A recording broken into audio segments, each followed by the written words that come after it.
to Wake and Take. It's your boy Jason, and boy, do we have some football to talk about today. It's Monday. It's the Monday after week 1 Sunday. It's a beautiful day. It's basically Christmas. We've got some awesome takeaways. We're going to talk about one takeaway, one reaction per NFL team today. So yes, there's lots of takeaways, but we're limiting it to 1 per team, 2 per game. And yeah, it's going to be a good one. So go ahead, take out your coffee, sit back, relax, and enjoy the show.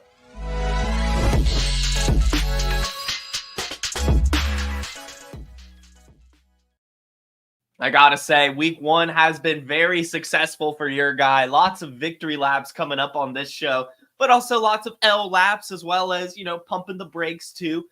We've got a good one. We've got a really good one. Hopefully all of you are doing well in your matchups. No Monday Night Miracles needed, but hey, I'll go ahead and say it. If you have a Monday Night Miracle on the slate tonight, I hope you reach it. I hope all your dreams come true. I'll do a little bit of a little circle here. I'm just going to go ahead and say my Scott Fishbowl team is fucking dangerous. I can't believe I have a team with Cooper Kupp, Bijan Robinson, Breece Hall, Jameson Williams, Kenneth Walker, Kyle Pitts, Jaden Daniels, Taysom Hill, Devontae Adams. Jameson Williams was on my Tony Pollard. Tony Pollard's on that team. Jameson Williams was on my bench, right? Do you understand what it means for me to bench Jameson Williams? Stacked as hell in the Scott Fishbowl. Already have over 200 points on my squad, and I still have Breece Hall to play tonight. Like, I'm just over cloud 9 about my Scott Fishbowl draft and how that went. What a serious team that was for me. I can't wait for the standings to come out later to kind of see how I shape up with the rest of the tournament. But anyway, we're not really here to talk about my Scott Fishbowl team. We're here to talk some fantasy football. And as mentioned at the top of the show, we are giving 1 reaction per team. We're going to talk about everything that, not everything. We're going to talk about 1 or 2 things per game, essentially. And we are going to go ahead and start with just the Chiefs-Ravens game because while it happened on Thursday, we're just going to lump it in here. Why not? And my takeaway from the Chiefs is that Xavier Worthy is legit. Yes, he didn't get a ton of volume. He only had 3 targets and 1 carry, but what did he do with those? He brought in 2 of those targets. He took his carry for a touchdown. 1 of his receptions was a touchdown as well. And this was only week 1 as a rookie. He had over a 70% snap share for Kansas City in this week, which is over double what Rashee Rice had in week 1 last season. For him to break out this early for the Kansas City Chiefs, it's massive news for everyone that drafted him in Dynasty, and especially those who drafted him in redraft, because, the early breakout is always what you want to see from a rookie. And it's not going to stop there. I mean, Marquise Brown is still banged up. And for him to be so productive with his limited opportunity as a rookie in his first NFL start is only going to make Patrick Mahomes and the offensive staff trust him that much more. So Xavier Worthy is truly legit, too legit to quit, and worthy of being in our starting lineups, honestly, probably the rest of the season. I can't think of why you would be benching Xavier Worthy going forward with his quarterback being Patrick Mahomes with the production we've already seen from 1 week. Xavier Worthy is that dope. He just is that dope. So we'll go ahead and move on now from the Ravens, from the Chiefs to the Ravens. And on the Ravens, I just want to say, I really just want to put it out there. Do not overreact. Do not overreact to Isaiah Likely and Mark Andrews. There's really no point to overreact to this at all. Yes, I did lose one of the Wake and Take listener leagues, best ball listener leagues, because Dakota got himself Isaiah Likely. He single-handedly brought me down. But this honestly should have just been what we expected. This is what week 1 is all about, right? Like, I saw in the chat that week 1 overreactions, right? Like, that is the case for some of these maybe. But I think for the most part, a lot of my takeaways that I'm going with here are going to, pretty much ring true. And I just think that people looking to sell Mark Andrews, people looking to buy Isaiah Likely is going to end up being one of the biggest overreactions from this week. And it's going to be very, very detrimental. I had someone in my league try to trade me Isaiah Likely for Alvin Kamara. Like, get the hell out of here. Get the hell out of here trying to get my Alvin Kamara with Isaiah Likely after 1 big game. A game, mind you, that this was the first time all offseason that Mark Andrews was even able to practice because he picked up an injury and then got in a car crash, right? So to see Mark Andrews start off slow is probably what we should have expected anyway. And to see Isaiah Likely start off hot is probably what we should have expected anyway as well. given everything we were hearing from the Baltimore Ravens over the offseason, talking about wanting to use tight end sets, how good Isaiah Likely has looked as a pass catcher, how we know that Zay Flowers is an alpha beta, right? Like, he is just a beta at the end of the day. Zay Flowers is. He doesn't have the winning ability beyond like 10 yards past the line of scrimmage, right? Like, he's very good. He's got great yak. He's a good route runner in these short routes, but beyond that, not so much. And so Isaiah Likely had a lot of opportunity. And also that's why I like Tez Walker, as we talked about too, where I think that there's going to be a potential for a deep shot, and the Ravens were desperately missing it in this game. But why you shouldn't be overreacting is just the usage. Yes, Isaiah Likely finished with 12 targets, brought in 9 of them for 111 yards and a touchdown. And Mark Andrews only had 2 targets for 14 yards and nothing, essentially.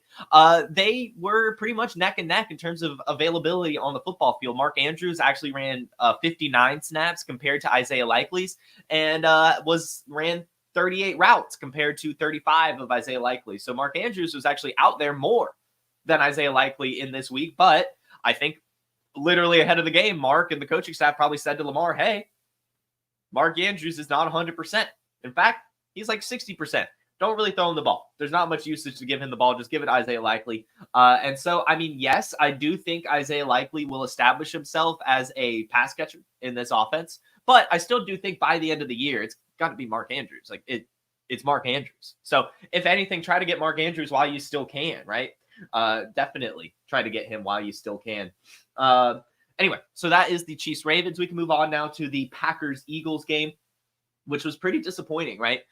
It was going to be awesome. Jordan Love looked incredible, especially there at the end. He made a couple big plays, especially with Jaden Reed, to almost get back into position to win the game, actually, against the Eagles. But then, of course, Jordan Love picks up that injury. Very, very disappointing.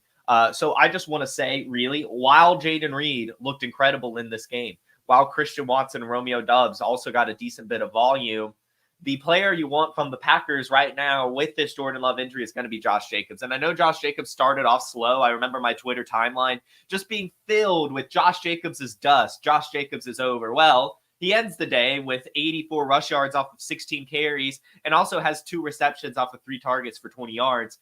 And he averaged, 10 yards a catch and 5 yards a carry, which was really, really good. And he did start to show some signs of life towards the end of the game, and then just had to kind of, throughout the game just got better. He just kind of had to work through the kinks, get up to game speed at the beginning of the game, but then he got there.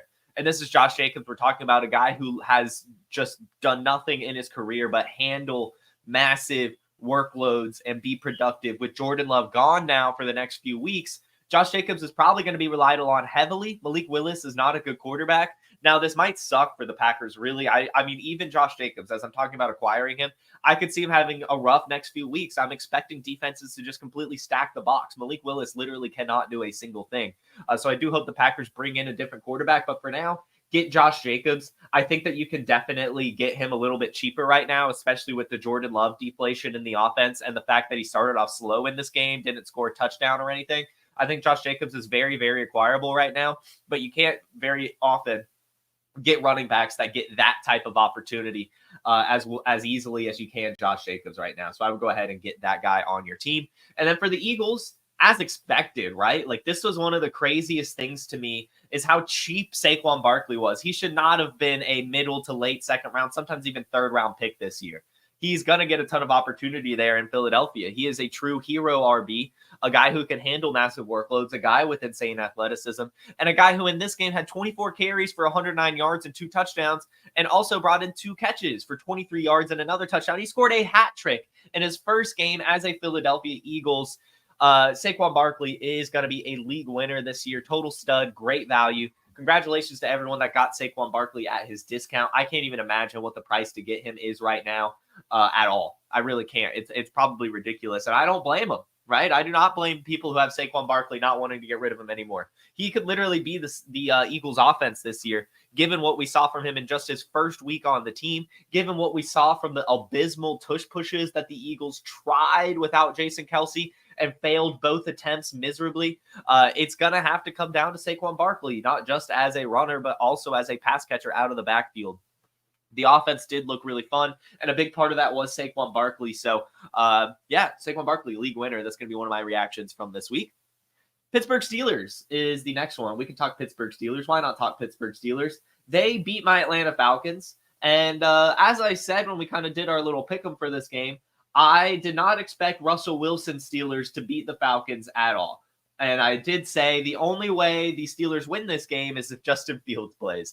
And then, of course, the monkey paw curled. Russell Wilson ends up being held out with his calf injury, and they do end up starting Justin Fields. And I've just got to say, Russell Wilson is not getting this job back. He is not. Justin Fields is the Pittsburgh Steelers quarterback, and it's going to be for the rest of the season. In this game, Justin Fields, of course, pulls out the win, but really didn't look too shabby. But also, the big thing for me is the fact that he didn't really turn the ball over. He didn't. He did have one fumble, but he was able to recover it, and he was only sacked twice. One of those sacks was pretty bad. I'll give it to him. But no turnovers, and decent completion percentage as well, 17 of 23 for 156 pass yards, demonstrated a great connection with George Pickens, and then also added 14 carries on the ground for 57 yards. And so credit to the Atlanta Falcons, to be honest. I kind of want to credit the Atlanta Falcons defense. I mean, Justin Fields looked good, but not like Justin Fields, right? Like I was expecting Justin Fields to run wild in this game, but he was actually contained pretty well, which hasn't happened to Justin Fields a lot. Like normally if Justin Fields is getting 14 carries in a game, he has 100 rush yards and a rush touchdown, but the dude didn't even score a single touchdown. I mean, this game came down to Chris Boswell, so credit to the Falcons defense, but I do think that this Steelers offense is looking pretty damn good with Justin Fields, and I can't really think of a reason. I mean, they pull off a win, an upset win even, with Justin Fields. No big turnovers. In fact, he looked pretty damn good, to be honest. He looked really solid. No one's going to want Russell Wilson to start. There's no reason. So Justin Fields, congratulations to everyone that held on to him. Congratulations to everyone that drafted him. Looks like he's going to be the guy, and that's awesome. Awesome for this guy. You know how many Justin Fields rookie cards I bought this offseason? I was just stocking up on them things. I mean, like, why wouldn't Justin Fields be good in Pittsburgh with Arthur Smith? And another point, right? The monkey paw, like, this is all, we'll just go ahead and move on to the Falcons. But this is all Arthur Smith wanted, right? All Arthur Smith asked for before being fired probably was, hey, just give me Justin Fields. I want Justin Fields on this team. I don't have a quarterback. You're making me throw out Marcus Mariota and Desmond Ridder. You're making me get rid of Matt Ryan. I need a quarterback. Please just give me Justin Fields. And the front office says, no. In fact, we're going to fire you. We're going to bring in our old head coach that we had to fire. We're going to bring in $200 million Achilles 36-year-old Kirk Cousins. We're going to draft another quarterback in the first round, and you're going to like it. And Arthur Smith says, okay, I'll just go be an offensive coordinator and get Justin Fields in Pittsburgh and beat you week one. Oh, God, that was miserable to watch. The Falcons' offense looked horrendous. It looked awful. And part of that, of course, is that Kirk Cousins is clearly not 100%. Part of that is going to be that TJ Watt is a game wrecker. But my Falcons' takeaway here is that it's going to get better. And as much as I want to victory lap Kyle Pitts, so bad. I want to so bad. Because he scored a touchdown and it was awesome. Let's go, Kyle Pitts! Kyle Pitts scored a touchdown. What did we say time and time again? Kyle Pitts is the alpha receiver for the Falcons over Drake London because Drake London is not good at separation, is not athletic. Kyle Pitts is going to be the main pass catcher, but holy shit, was I wrong? I mean, yes, he's going to outperform Drake London there, but Ray McLeod leads the team in targets. Bijan Robinson has more targets than Kyle Pitts as well, and Bijan Robinson's going to be my big Atlanta Falcons takeaway. Ladies and gentlemen, how good does it feel? How good does it feel to see Bijan Robinson 18 carries and 5 receptions, Tyler Algier 3 carries? Do you know how awesome that is? We have been clamoring and hoping for Bijan Robinson since last season with Arthur Smith to just be a bell cow workhorse and get all the opportunity. 5 targets, 5 receptions, 18 carries. He looked electric as well, not only as a runner, but also as a pass catcher. When this Falcons offense gets a little better and isn't going up against the stingy Steelers defense, I do think that Bijan Robinson's going to be a total stud. And hey, he was 100% worth reaching on in the first round. Seeing this type of usage from him is extremely encouraging. It's awesome to see it. Let's go, Bijan Robinson. Moving to the Buffalo Bills. This is the true first victory lap of the episode. I know. We shouldn't be victory lapping early and all this stuff. It's only week 1. But guys, what have we been saying about the Buffalo Bills time and time again, all offseason? There is no alpha in Buffalo. There is no alpha wide receiver in Buffalo. There's no alpha tight end in Buffalo. So here's what we're going to say. Ha, ha, ha. Dalton Kincaid. Ha, ha, ha. I have 5% exposure to Dalton Kincaid on Best Ball this year. I have 0 Dalton Kincaid. Actually, I have 1 Dalton Kincaid share in Dynasty, and I've been trying so hard all offseason to sell him. No one was paying up because everyone was wise to it, it felt like, at least in my leagues. And the fact that Keon Coleman, Khalil Shakir, James Cook, Mac Hollins, Marcus Valdez-Scantling, Curtis Samuel, and Ray Davis has more catches than Dalton Kincaid is so laughable. So laughable. I mean, my goodness. How many times did I scream from the rooftops, say to anyone to listen, do not draft Dalton Kincaid where he's at. There's no reason to do it. You can get Kyle Pitts later. You can get anyone later. There is no reason. Everyone on this Buffalo Bills team is going to be involved. Every pass catcher is going to get a little bit amount of targets. I'm getting crazy with this Dalton Kincaid pick. I am. We don't have to wait 3 to 4 weeks. Do you know what the Buffalo Bills told us all offseason? There's no alpha. They talked about it. Coaches have come out multiple times and talked about it. But everyone, it seemed, in the fantasy football space just put on their blinders, said, oh, no, I'm not listening to the coaches. I'm not listening to the snap shares. Tyrell Shavers during the training camp was working with the ones. And what did we say? That means that they don't want an alpha. The Buffalo Bills have watched the blueprint from the Kansas City Chiefs, okay? They saw last year that you can win a Super Bowl without an alpha. You just need your quarterback to play like an MVP. You need your quarterback to find the open receivers. You need a good defense. You need your quarterback, right? It doesn't matter. It doesn't matter, okay? Dalton Kincaid is not the alpha here. He's going to have weeks, right? There will be weeks where he has 4 catches for 60 yards and a touchdown. I guarantee it now on this show. I've already said it before. I'll say it again. He has 0 20-point games this season and will not be the alpha. There's no point. As I've said time and time again, the people who are like the person who leads the Bills in the targets is not going to lead or be ahead by more than like 10 targets. Okay. Like it is going to be very, very consolidated because that's how it works on this offense. There is like, it's Josh Allen. Okay. They tried it with Stephon Diggs. They tried to force feed an alpha and it failed time and time again. Okay. So there was no reason to be taking Dalton Kincaid where he was going. And I'm just so glad that I get vindicated in the first week of the season. It's awesome. It's awesome. Now, on the other side of the ball, this is where I'll have to take a little bit of an L lap here. I really thought Marvin Harrison Jr. would be heavily involved early. Marvin Harrison Jr. finishes the day with only 3 targets and only brings in one of them for 4 yards. However, it's not time to panic yet. I'm sure you've all seen the clip going around. Marvin Harrison Jr. wide open for the game-winning touchdown, and he was just not thrown the ball to. This has been the case the whole game, too, where Marvin Harrison Jr., unfortunately, was getting open time and time again, but Kyler Murray was simply just not looking his way. I'm sure after a little bit of film study and being able to see that, as well as just kind of getting through his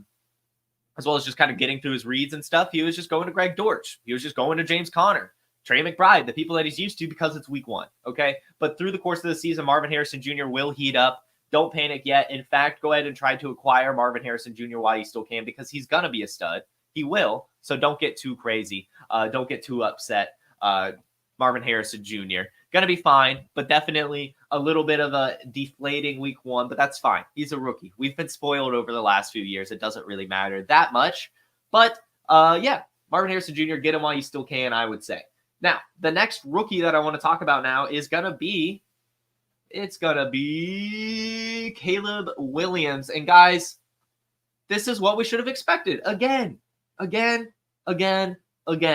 The Bears defense was good. We knew it. And we know that the Chicago Bears had weapons. However, we also know that Caleb Williams is a rookie quarterback, and we all know it, okay? We know this. Matt Eberflus does not know how to develop quarterbacks, okay? He's not an offensive-minded coach. He's just not.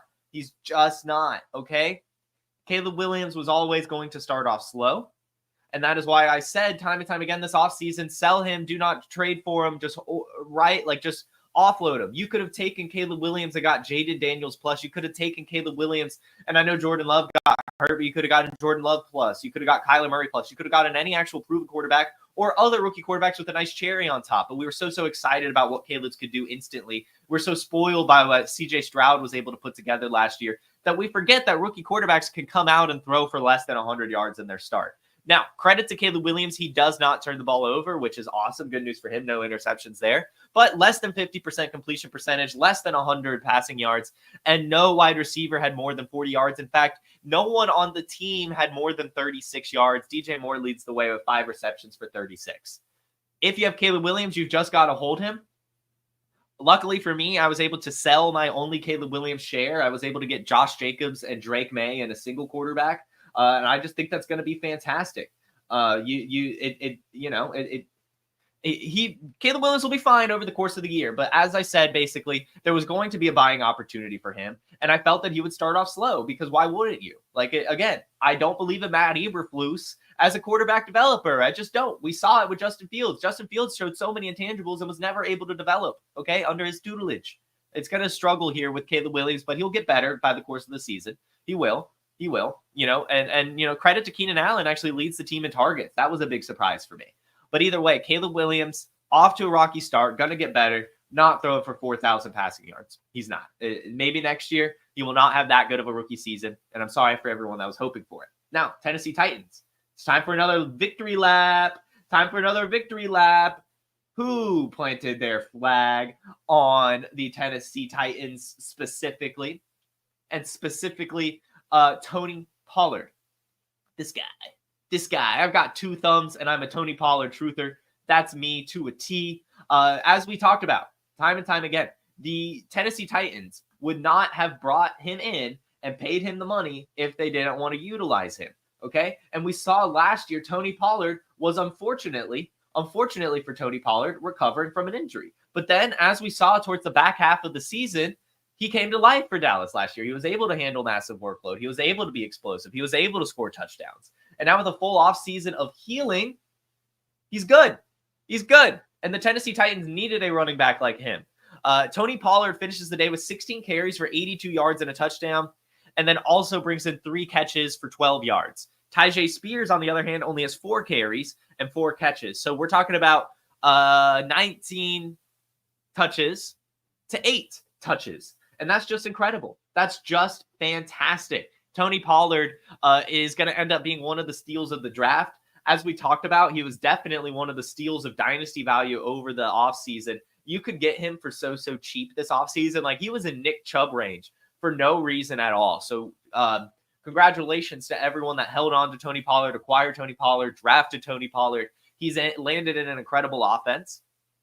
But I also do want to say, buy Tyjae Spears if you can, if he's available right now. A lot of people were hoping he'd have a good workload. He's not. But if Tony Pollard does go down, he will. And he's still going to get catches. Like, he's still going to be fine. 8 opportunities, half of them being receptions. In PPR leagues, that's pretty good, especially with the athleticism Tyjae Spears has. But it's Tony Pollard. He's the running back you want in Tennessee. And I'm really glad that I ended up choosing correctly, because I could have had a lot of egg on my face. I could have had a lot of egg on my face, and I didn't. Thank God. Thank God. Now, we'll move on now to where we all had some egg on our face, and that is the New England Patriots. The New England Patriots shocked us all yesterday, and that is why we love the NFL. Why do we love the NFL? Because any given Sunday, ladies and gentlemen, holy shit. In a game where Jacoby Brissett only has 121 passing yards, no wide receiver has more than 31 yards. In fact, Austin Hooper leads the Patriots in receiving yards in this game. They win. They beat the Cincinnati Bengals with Joe Burrow. It's incredible. It was incredible. So just really shout out to the Patriots. I don't really have a player take here. I mean, obviously we all knew Ramondre Stevenson was going to be the bell cow, and I'm sorry to anyone that still believed in Antonio Gibson. I understand the athleticism was there, but we knew, especially with the money that Ramondre Stevenson got, that he was going to be heavily involved. And what's he do? 120 yards off of 25 carries and a touchdown. Ramondre Stevenson looked really, really solid. And really this whole Patriots team, this is the deal, right? This is the deal. If you can have a head coach that can fire up your team and just come up with a good game plan, that's all you need to do. If you can just not turn the ball over, you're good to go. The Bengals lose because of turnovers here. They only lose by, was it 6, 8? Doesn't matter. One score, okay? And they would have had it too. Tanner Hudson going into the end zone, fumbles. Mike Gesicki drops a touchdown catch while he's falling to the ground. Things just did not go the Bengals' way. Things went the Patriots' way. And it was honestly kind of a dominant performance. These Bengals struggled hard. Joe Burrow, only 164 passing yards, no touchdowns. And really, no one looked good. Zach Moss ends up being fine for fantasy because he gets a touchdown, but Chase Brown gets barely involved. This is just why we love football. And why the Bengals, for my Bengals take, just need to pay Jamar Chase. Jamar Chase was not really utilized until the game was out of hand. And even then, Jamar Chase still wasn't utilized a ton. It was clear he was either not 100% or not giving full effort. 6 targets, 6 receptions, 62 yards. And they need to pay him because the Bengals are not going to win many games without him. And it was clear, right? And with T. Higgins coming back as well, at some point too, this Bengals team could bounce back. But they do need to pay Jamar Chase. He's a huge part of this offense. And it's clear now. Clear as day. He is counting his check. Right? Like he is just counting his money right now, just waiting to see when his contract comes in and what he can get. Just pay Jamar Chase, Cincinnati. That's my takeaway from that one. Moving to the Texans. As we said, this is another minor victory lap because it wasn't totally correct. It was not totally correct, but it was mostly correct. And this is that all wide receivers on the Houston Texans are going to be good. Every single one of them are going to be fantastic for fantasy this season. And it was supposed to be expected. Again, as we talked about, if you were to add up all the target shares that these wide receivers got last year, you would only get up to 75%. And they're just so good. There's no reason to really add much opportunity to Dalton Schultz. Maybe a few like here and there to him and Joe Mixon. But it's going to be consolidated between the 3. That's been my take of the summer for this team.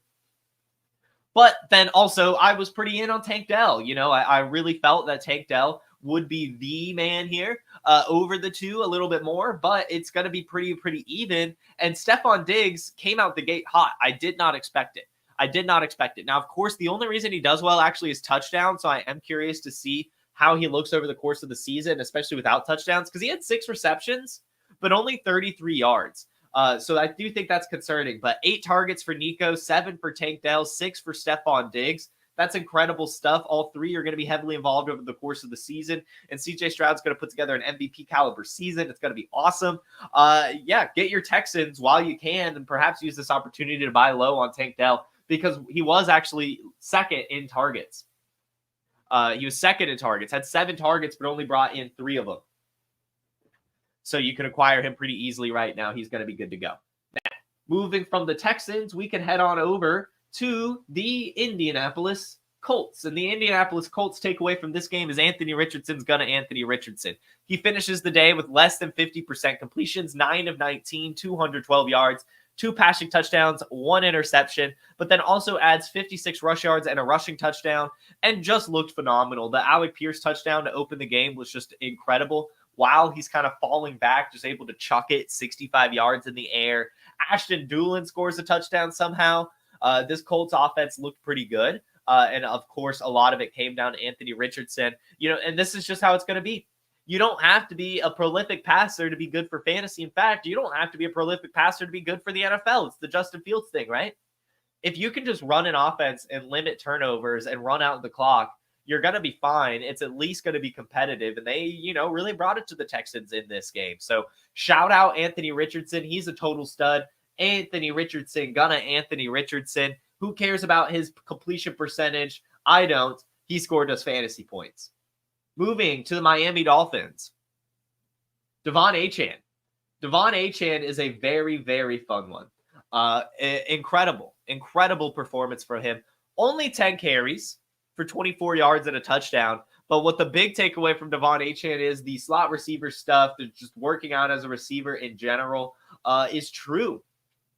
Is true. We heard it all off season that they were working on making him more of a pass catcher. And once he gets 7 targets, brings in all 7 of them for 76 receiving yards. That's where a lot of his production is going to come from this season. Yeah, I mean, he's the main featured guy too.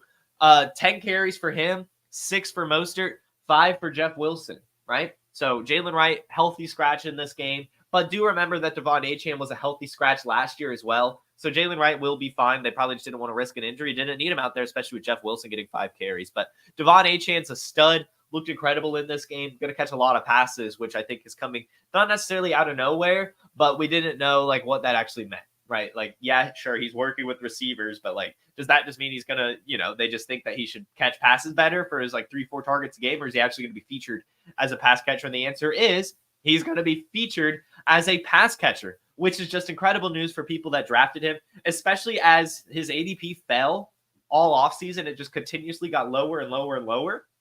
So for the people that got Devon Achane towards the end of the offseason, they're probably pretty ecstatic because that was a really good pick. And like he ended up going in like the 4th and 5th sometimes after starting the year off in the 3rd. So Devon Achane, he's here to stay as not just an electric runner, but as a pass catcher as well. Moving on to the Jacksonville Jaguars.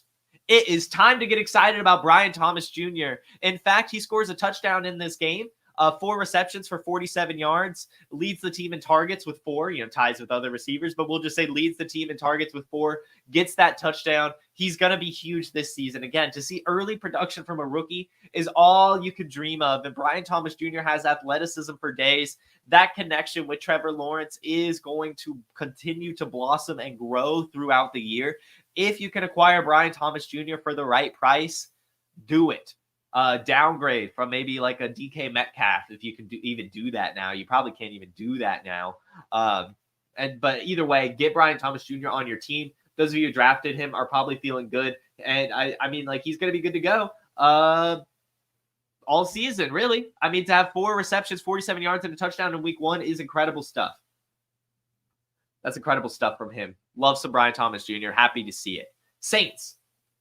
The New Orleans Saints. This was one of the craziest games we've seen. The Saints absolutely dismantled the Carolina Panthers.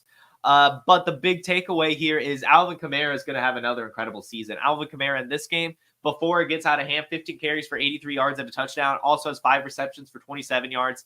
That's 20 touches for 100 yards and a touchdown. That's all you want. That's Alvin Kamara to a T. And it's going to be like that all season. Jamal Williams did get some work in this game, but a lot of that came because they were just absolutely destroying the Carolina Panthers. Awful, awful, awful performance from them. Really solid performance from the New Orleans Saints. Alvin Kamara is gearing up for another huge season. If you can acquire him in Dynasty, definitely do it. Obviously going to be tougher to acquire in redraft, but even then he was going at a little bit of volume. I mean, Alvin Kamara was going after like Aaron Jones in a lot of drafts, and I'm not really sure why. He still has a lot of juice and explosiveness on top of having a lot of opportunity. You got to get Alvin Kamara on your team. He's geared up for another huge, huge season. And moving to the Panthers. This is a great take, Isaac, and this is actually what I wrote down. This is why you don't invest in unproven teams. There is absolutely and was absolutely really a zero reason to be investing in this Panthers offense at cost. Bryce Young finishes the day 13 of 30, 160 yards and 2 interceptions, does get a rushing touchdown towards the end. No receiver has more than 49 yards, no receiving touchdowns. No one really gets involved. Even Miles Sanders ends up being the leading rusher for this team. They looked horrible. And that's why you don't draft Deontay Johnson, right? Like they still had Adam Thielen. They had drafted Xavier Legette. They drafted Jonathan Mingo last year. They drafted Jatavian Sanders. It was more so just to try to make it easier on Bryce Young, but that even didn't work because this offensive line is still very, very bad. You can't expect Dave Canales to be that much of a miracle worker. He was awful last year. And so this is why you don't invest in unproven offenses at cost. You can buy into it if you do believe they'll turn it around. And I'm sure they will. I do think that Bryce Young will start to put it together at some point. I really don't think they're going to give up on him after this season. The Saints defense is tough too, right? I mean, like this was a tough matchup. You hope from more for the Panthers, but you know, this was week 1. We should have expected a slow start, maybe not this slow, but there was no reason to be investing really in this offense, and this is why, right? You know, you want to let them prove it to you first because you know, we all thought Chuba Hubbard would be a true bell cow, but Miles Sanders gets almost just as many touches as him. So it's weird. It's just weird stuff in Carolina. Not sure when they'll figure it out, but I'm sure they will at some point, maybe just closer to the end of the season. Bryce Young's got to sit on your bench forever, though. I mean, like, when are you gonna start Bryce Young without him showing it to you first? The answer is never. Now, moving from the Panthers and Saints game to the Vikings-Giants game, and my Minnesota Vikings takeaway is just that Kevin O'Connell does it again. We saw last year that any quarterback that took the field for the Minnesota Vikings was good for fantasy.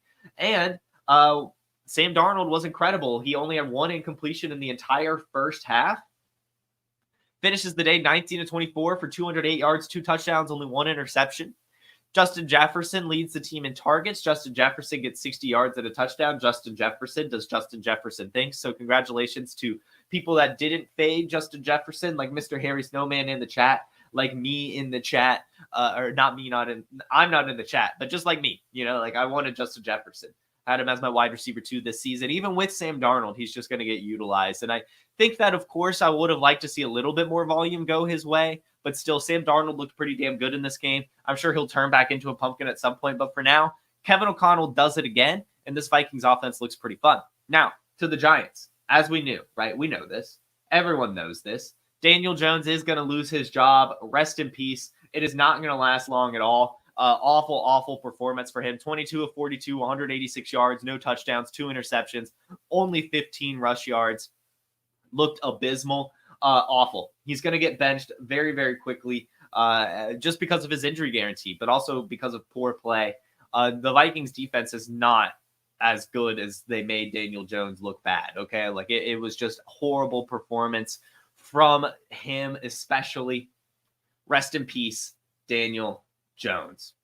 Next, Los Angeles Chargers. I can't believe I did that. Los Angeles Chargers. J.K. Dobbins is here, guys. For now. He finishes the day with 10 carries for 135 yards and a touchdown, which is awesome. He also has 3 receptions, which is awesome. Gus Edwards, only 11 carries for 26 yards, which is horrible. J.K. Dobbins is trying to earn himself a bigger role in this offense, and I think has. However, it's only for now. We still know it. He's not going to be able to last this whole season. You can see it even on his breakaway runs. He's so explosive at the line of scrimmage and then just loses gas the more he runs. He does not have the stamina or really the health anymore to be able to have these massive breakaway runs that he used to. He's going to have these decent medium breakaway runs, but he clearly still... I'm going to give him this, right? Like, he did not look 100%, but he still had 135 yards and a touchdown. And that just goes to show how athletic he used to be before all his injuries piled up, which just makes you kind of feel a bit sad on what could have been for J.K. Dobbins. But hey, if he can stay healthy this year, I mean, he's still geared up for a good season. Again, only 10 carries, but gets 135 rush yards and a touchdown and also 3 receptions. So a really, really good game for him. Hopefully he can keep it up, but I think it's just more of a for now. Moving on to the Raiders. And I guess I've got to apologize. I did not expect Brock Bowers to be featured this heavily this early. Brock Bowers leads the Raiders in targets this week. He has 8 targets. Devontae Adams only has 6. I think that's wild. But also incredible, right? For people who drafted Brock Bowers and redraft, people who drafted Brock Bowers in rookie drafts, people who just have Brock Bowers. You probably had to be concerned. I know I was, that Devontae Adams is going to get all of the volume. But no, Brock Bowers leads the team in targets. Congratulations to him. Looks pretty good too. Gets 8 targets, brings in 6 of them for 58 yards. Really good game for him, and this is just the beginning. Gardner Minshew was looking his way frequently. Michael Mayer only had 3 targets, so he almost had 3 times as many targets than Michael Mayer, Brock Bowers did. So really, really good debut for Brock Bowers. Love to see it. 8 targets, leads the Raiders in targets. Brock Bowers, he's here to stay. Now moving from the Seahawks, from the Raiders to the Seahawks. This is good stuff, guys. Kenneth Walker. Why were we fading Kenneth Walker? Seriously. Why were people fading Kenneth Walker? Why? That was one of my big flag plants from this offseason. I love myself some Kenneth Walker. I knew that he was going to be the bell cow in Seattle. It was easy to see. And man, did he look good. Kenneth Walker, victory lap coming up. 20 carries, 103 yards, and a touchdown. Also brings in 2 receptions off of screens. Zach Charbonnet only 10 touches compared to Kenneth Walker's 22. Kenneth Walker is a stud.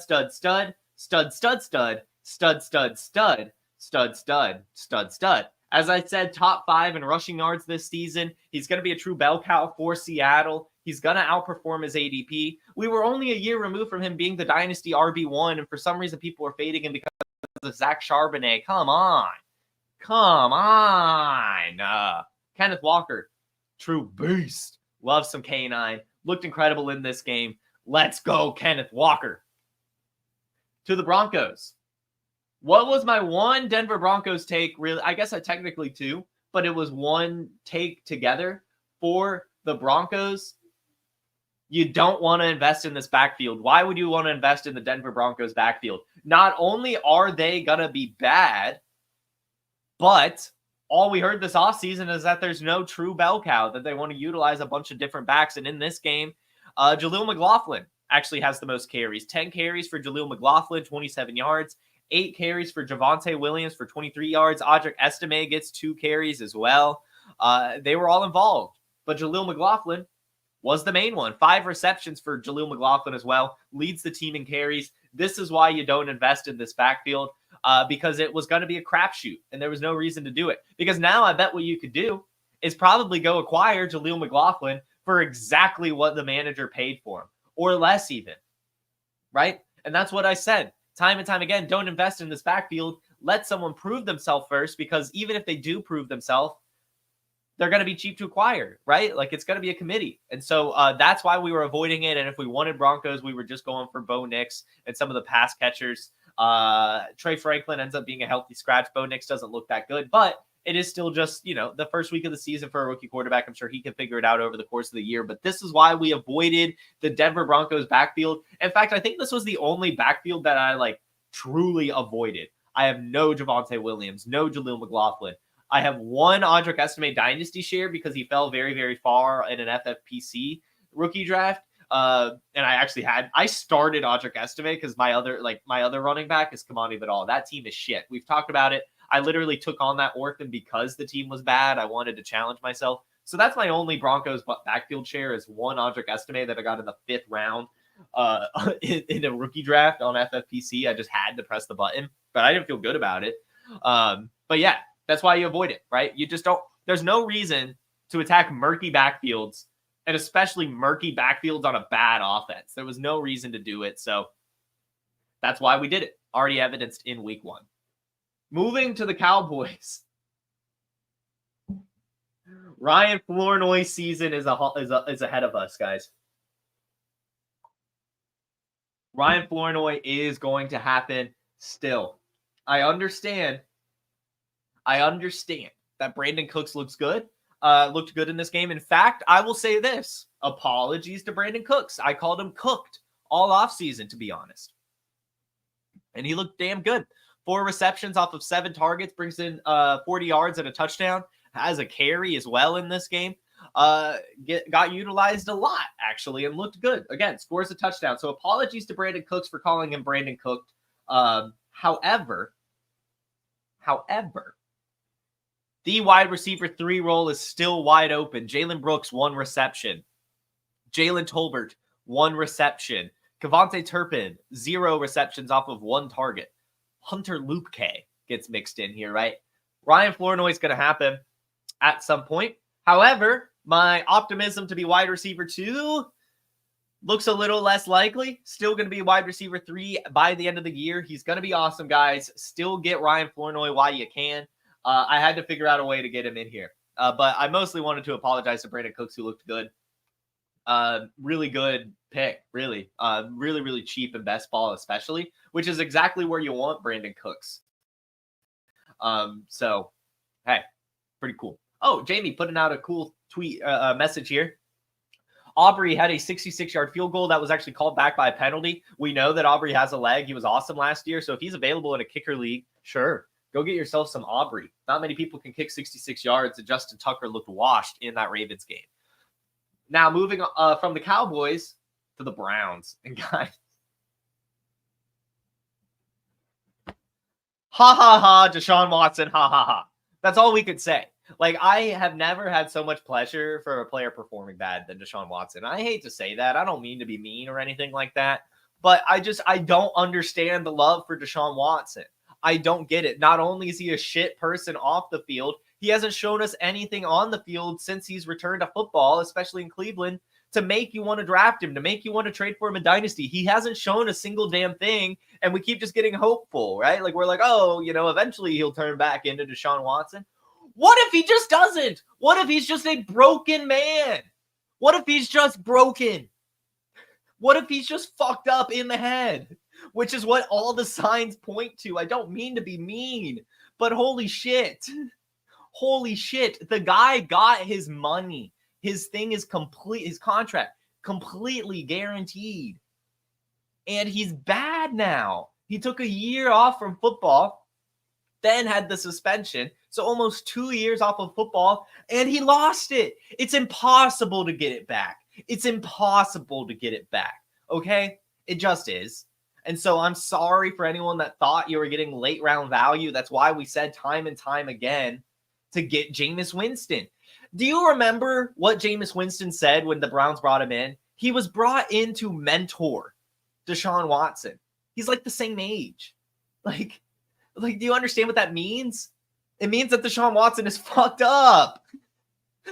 And it shows on the football field. It shows on the football field. 24-45, 169 yards, 1 touchdown, 2 interceptions.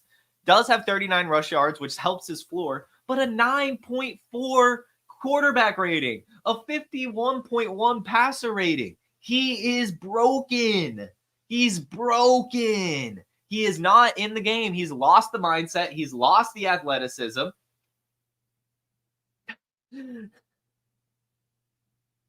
Shout out Harry Snowman. Not repeating, but shout out Harry Snowman. But that's the thing, is it's just like I could never wrap my head around it. Like, why would you want to champion this guy? Like, why would you just want to be like, Deshaun Watson's my guy?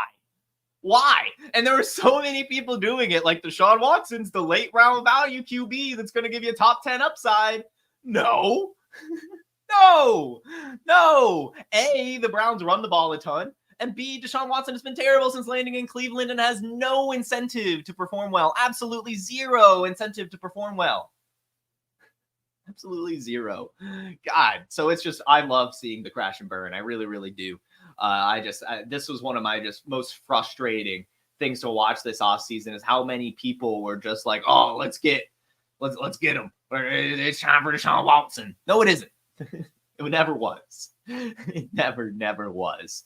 So anyway, we'll move on from the Browns, and we got to go to the Buccaneers. Chris Godwin, back in the slot. Back in the slot means beautiful things. Leads the Buccaneers in targets. 8 targets. Brings in all 8. 83 yards and a touchdown. Awesome stuff. And that opened up the rest of the field for this offense to look right. I've got to give it to the Buccaneers. They lose Dave Canales, right? Brand new offensive coordinator. But they figure it out. I mean, obviously, Bruce Arians still a really, really big part of this team, still helping kind of put these schemes together, which does help. But still, I mean, credit to this team for keeping things going. Again, they were in the playoffs last year and looked really good. And they come out this year, week 1, and continue to look really, really good, not just on offense, but on defense too. My take here is Chris Godwin moving back to the slot is a big part of that. It just opened up the rest of the offense. Baker Mayfield, 24 of 30, almost 300 yards and 4 touchdowns with no turnovers. Mike Evans gets 2 touchdowns. Rashad White has 2 receptions. Jalen McMillan finds the end zone. Chris Godwin in the slot means not only good things for him, but the rest of the offense as well. So glad he's moved back in there. Congratulations to Chris Godwin, managers, owners, rosterers, traders, truthers, whatever you want to call it. Chris Godwin is here to stay and opens up the rest of the offense. Now, Washington Commanders, sure, Jaden Daniels stole the show. He did. Incredible game from Jaden Daniels. I guess I can't say incredible, but accepting, best rookie quarterback performance, right? 17 to 24, not bad. 184 pass yards, not bad. No touchdowns, but also no turnovers, not bad. Now, he did have 3 fumbles, none of them lost, but he did fumble 3 times, so that could end up being a concern.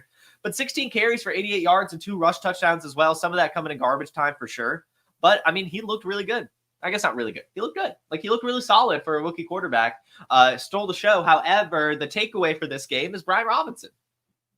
My hot take for the Commanders this season was that Brian Robinson actually has more receptions than Austin Ekeler because, like I said, we heard it. Last year, Brian Robinson, 36 receptions, looked pretty good. And then in training camp, we're hearing about how good the Jaden Daniels to Brian Robinson passing connection is out of the backfield.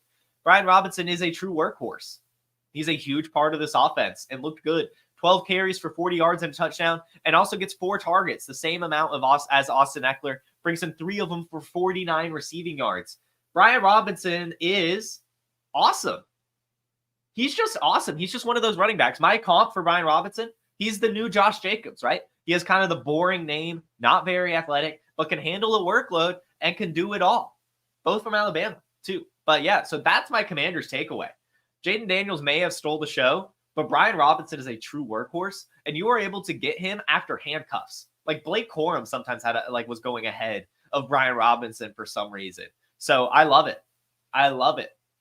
Brian Robinson Jr., one of my most exposed running backs. Kept drafting him this offseason. And now we see true workhorse, true everything. The dude is on fire. And this is just week 1. It's only going to get better from here. And man, this leads us to Sunday Night Football. Do you understand? Do you understand what it feels like to have to do a show in the morning, Monday through Friday, 10 a.m. Eastern? Do you understand what that feels like? It's awesome. It's a very humbling experience to be able to do this, to have an audience tune in and listen to my words and, find some truth in it, agree with some takes, have some fun with it, maybe disagree with some takes. My one take that I think had the biggest disagreement, the one that most people pushed back on the most, Jameson fucking Williams. The amount of times I have stuck my neck out for this player is unbelievable. It got to a point where I was asking myself, looking myself in the mirror, like, Jason, can you really keep doing this with Jameson Williams? Like, really? And I always said, yes, I fucking can. He's a stud. Jameson Williams, ladies and gentlemen. Holy shit. 9 targets? 9 targets? Oh my God. 5 of those, 121 receiving yards and a touchdown. Ah! Oh my fucking God, I'm so over the moon. It's just incredible. Jameson Williams to the moon. I can't believe that me saying Jameson Williams would have 100 targets was a hot take. Can you believe that? On the Detroit Lions, saying that the athletic wide receiver 2 that they spent first-round draft capital on was going to have 100 targets was a hot take. That's how stupid this fantasy football community gets sometimes. And I get it. I understand why people might have been out on him. But all you have to do is ask yourself sometimes is just, hey, can you explain what went wrong? And the answer for Jameson Williams time and time again was yes. Okay, first season, recovering from an injury. Makes sense not to get a ton of volume. Last year, gets suspended, okay? Not much opportunity for him to get a lot of volume. But when he's out there, he's explosive. His first catch in the fucking NFL was a touchdown. He scored 2 touchdowns last year in the NFC Championship. And as we talked about time and time again on this show, he was doing everything right. He wasn't just an explosive playmaker, but if you watch David Montgomery breakaway runs, it's Jameson Williams, the lead blocker. This dude loves football. He just loves football. And all we heard from the coaches all offseason was time and time again, Jameson Williams is working hard. He's earning this role. He's doing everything right. And people just wanted to turn on their blinders because they got burned by him. Are you serious? Are you serious? This was just fucking stupid. It was stupid. Even I, the Jameson Williams truther, didn't expect this good of a performance. 9 targets. Amon-Ra St. Brown only had 6. Like, holy shit. Like, holy shit. He almost had double the amount of targets of Sam Laporta. He had 10 times more yards than Amon-Ra St. Brown. Like, oh my God, it was so easy. The Lions passed the ball so much. And what did we say? What did I say? Amon-Ra, St. Brown, Sam Laporta, Jahmyr Gibbs, they can take the short stuff. They can take the intermediate stuff. But Jameson Williams is a playmaker, and he's more than just a deep play threat. We saw it in this game. He was just running like kind of, what are those called? Crossers, and taking it for yards after catch. I mean, God, he looked so good. He looks so good. And this is just the beginning. This is just the beginning. Just the beginning. Try to get him if you can. Buy high on Jameson Williams. He has that dog in him. He has that dog in him. And speaking of victory laps, why don't we keep going? Oh my God. Oh my God. Cooper Kupp. Do you know, again, how many people were out on Cooper Kupp because he's 31? Like, what? Does that matter? No. What type of receiver is Cooper Kupp? He's a route running specialist, and he's a possession receiver. Okay.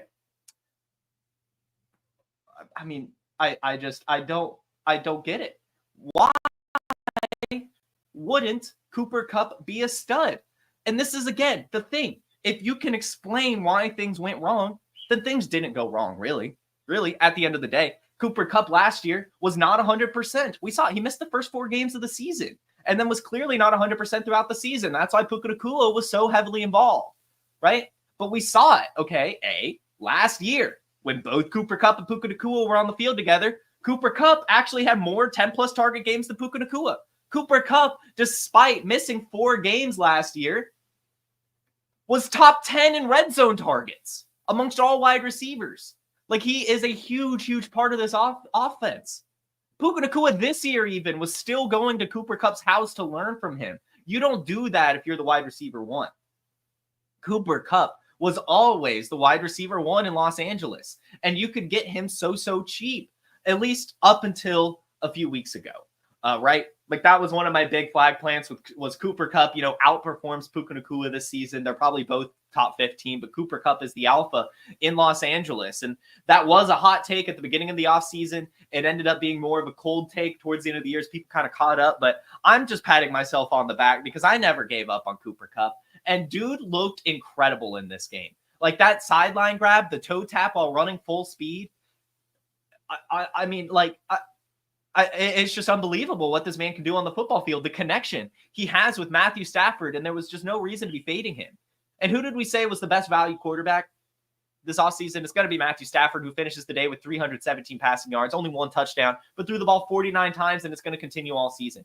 Cooper Kupp finishes this game 21 targets. 21 targets. Now, of course, I understand a lot of that's coming from the Puka Nacua injury, wishing him the best, but brings in 14 of them for 110 yards and a touchdown. He's going to be a PPR fiend. He's carrying my Scott Fishbowl team as long as he can stay healthy. So happy that I was able to acquire Cooper Kupp this offseason. This is the best trade of the offseason. I traded Jahmyr Gibbs in a dynasty league for this. Now, it sounds crazy. I traded Jahmyr Gibbs. I got Tyreek Hill, Cooper Kupp, and Matthew Stafford. And I know at the time it seemed a little bold. But I said, nah, I am betting on Cooper Kupp. I'm betting on Matthew Stafford. There's no reason not to. Cooper Kupp, taking one more victory lap from this game. This was a true, I felt so good watching this game because I also don't really have a lot of Jahmyr Gibbs, to be honest. It's a split backfield. It's good, right?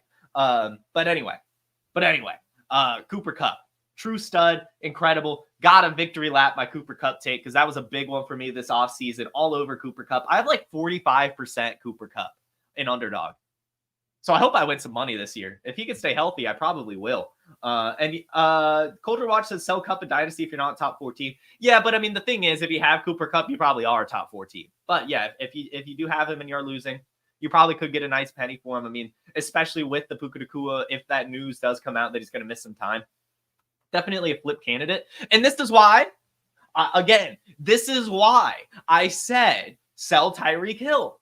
I know I got a lot of shit for it. I get it. Tyreek Hill had a really good game, by the way. And, but what I was saying in that was that you could take Tyreek Hill and you could get Cooper Kupp plus. And at the end of the day, there's not going to be that much difference in terms of season-long production. And I got so much shit for it. I was like, just sell Tyreek Hill for Devontae Adams, Cooper Kupp, or Mike Evans plus, or Stephon Diggs plus. Like, just go get another old wide receiver who's 20 spots below him in Dynasty, who could perform just as well, who has just as many concerns. There was no reason to hold on to Tyreek Hill in Dynasty. Absolutely not. And especially not in redraft either. Like, I know, again, he's going to have these big weeks. Tyreek Hill, I get it. He's awesome. He's incredible. But his value was way overvalued, and you could have gotten Cooper Kupp plus for him. Now you probably still can, but not enough, right? Like the gap is closing. So that is all the takes from this weekend. Before I do a little bit of a 49ers Jets preview, which we're just going to be brief, just some things to look out for. I don't have any takes on it or anything. I got to plug the Buy Me a Coffee again. Lots of work went into this offseason. Lots of work goes into these episodes. And if I helped you, if I gave a good player take for you that you are just super over the moon about after week one, go to buymeacoffee.com/jfootballwine. Send me $1. Nothing crazy.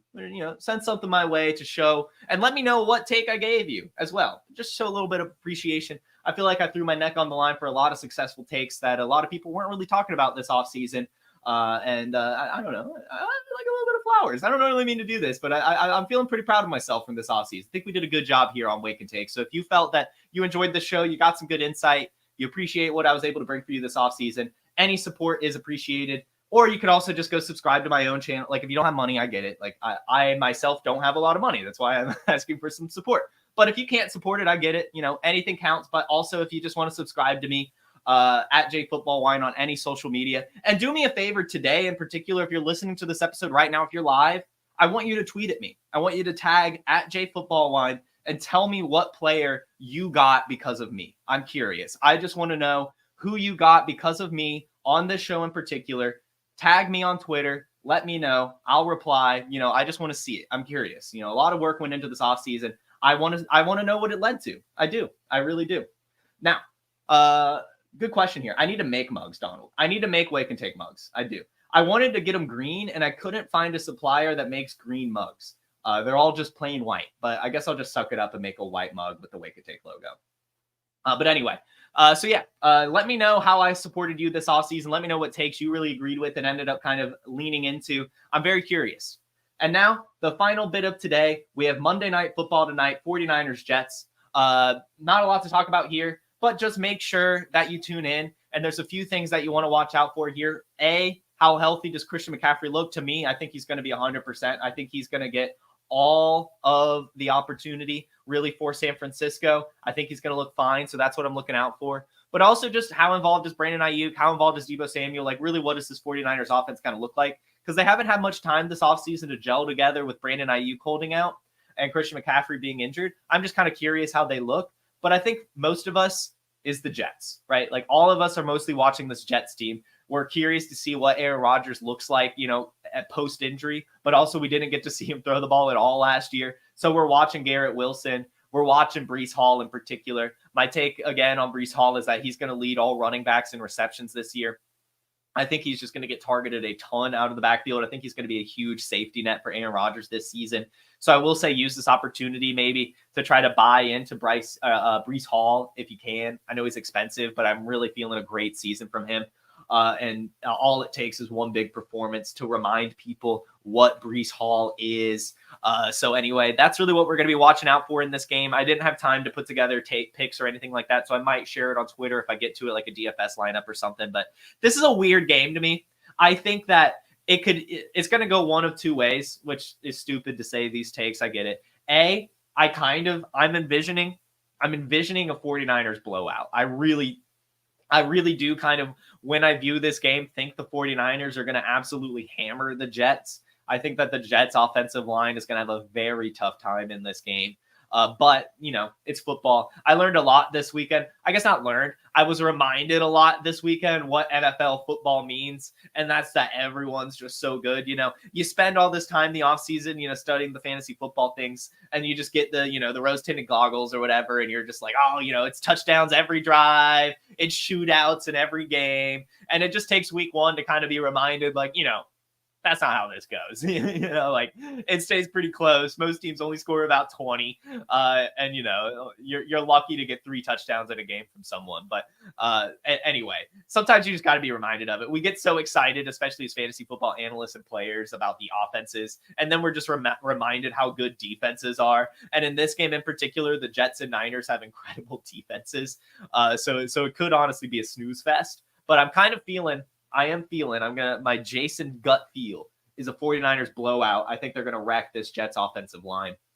But I'm curious to watch a lot of people. Basically what I'll say, I know I didn't make a showdown lineup, but if I make it a DFS lineup tonight, Breece Hall's my captain. Christian McCaffrey's my captain. I'm making sure Breece Hall is in the lineup, and probably Deebo Samuel. I think those 3, and then I'm going to kind of build around there. I might throw the 49ers defense in there, to be honest, and then kind of go from there. So anyway, that is everything I have for you guys. Thanks a lot for tuning in. We're finally here. The season is finally here.